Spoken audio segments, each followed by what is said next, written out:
today I'm going to show you how I plant a peach tree in my clay soil. So right here I've got my peach tree, and this is a bare root peach tree, and you can see right here I got this one from Texas A&M. It's on Nemagard rootstock, and it's a Flat Delight peach. So it's Flat Delight 2. I guess they have a few different varieties, but this one is one of those donut peaches. It's kind of flat in the middle and kind of round. It looks a little bit like a donut.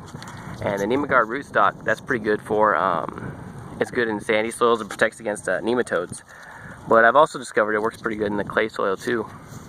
So if you see, this is a bare root fruit tree, and it basically means it doesn't have any soil on it when it's shipped. They normally pack them with sawdust or something when they ship them, so you don't have like no pots or anything. And this guy's actually already coming out right here, if you can see him right there, which actually make my final step a little bit easier. And you can see right here, this is where he's grafted. So this right here above this point is a Flat Delight, and you can see right here where it's grafted. So this right here on down is the Nemagard. So if anything grows from this point, I'll want to take it off, because that's just going to be rootstock. It's going to be a peach that's pretty much uneditable, if I can say it there. And you can see in this one, like I said, it's already budding out. And you can see right here, you can see the color contrast right there. You can see this area, you see how it goes from light to dark. That's where it was planted in the soil whenever they grew it, I guess at Texas A&M. So I'm going to want to put the soil at that level right there. And I've already dug the hole right here. It's back in my orchard, so I have the water out here. But it's not the biggest hole, but bigger is better when you're digging these holes. And so what I'm going to do is I'm going to place it in the hole. I'm going to line up the branches up top how I like them. It doesn't really matter that much though, but these little side branches right here, I'm just going to line those up how I like them. I like it to go sideways, and I'm basically going to make sure this is going with that's going to be level with the ground. It's right about there it is. And then the one thing I'm going to do to it, you'll watch, I'm not going to fertilize it or anything. I'm going to put some mycorrhizal on there.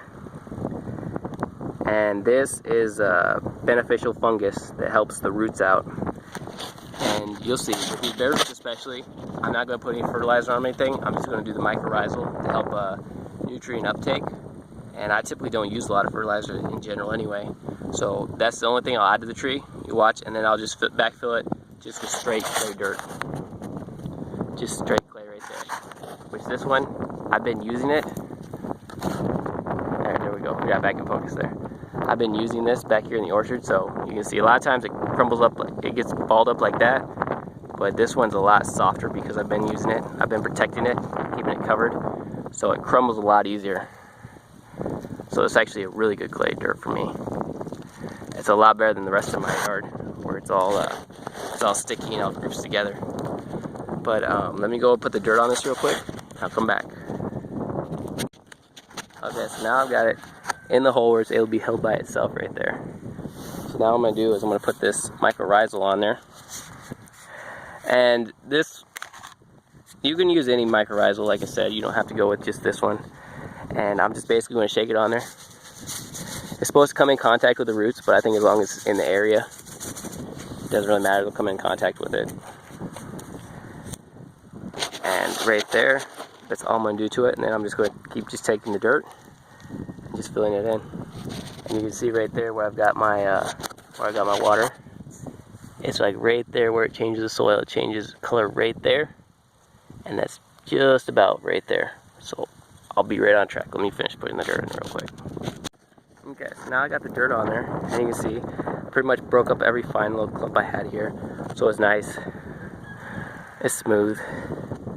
See, that's a good consistency on the dirt right there. So then, and you can see right there, I've got it pretty much where I need to be.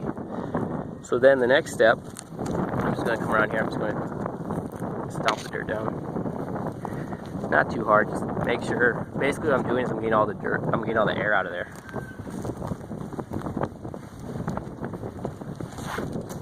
Just do that all around the tree there.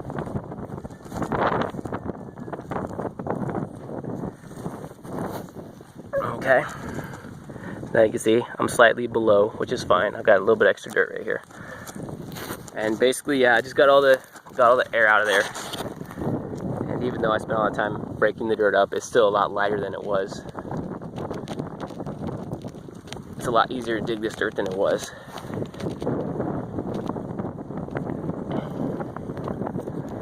So then, the next step I'm going to do, I've already got some mulch over here. I've peeled it back.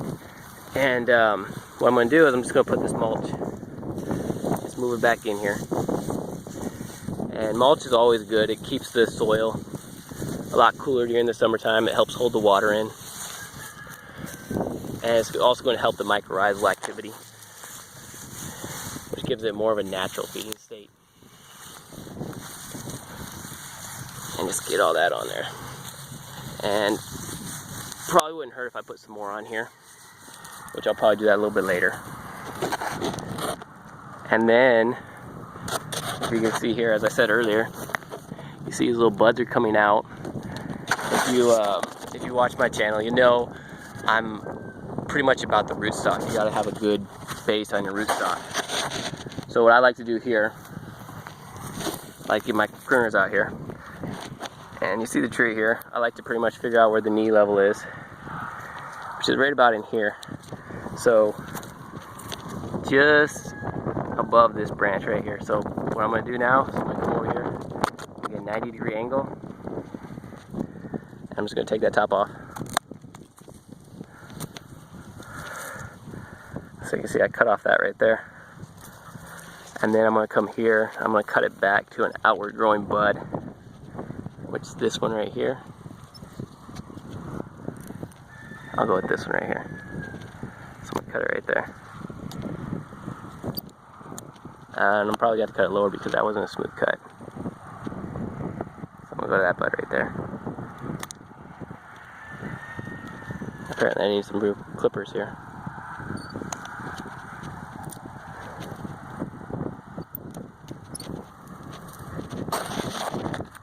And that's all there is to it. I'll put my markers back on the tree here, just so I know which type of tree I'm growing. Because once, you know, it's back here in the orchard, so it can sometimes be difficult to keep track of all these trees. But I'll clip that back on there. I'll clip the rootstock back on there, and you can see I've got buds down here, so it'll grow nice and flush right there. That's how I've done pretty much all my trees back here. I always cut them about knee high, and you can see I've no real problems with them. They all seem to flush out nicely. And I thank you guys for watching. If you have any questions, feel free to ask. Any comments, go ahead. Thank you so much. Until next time.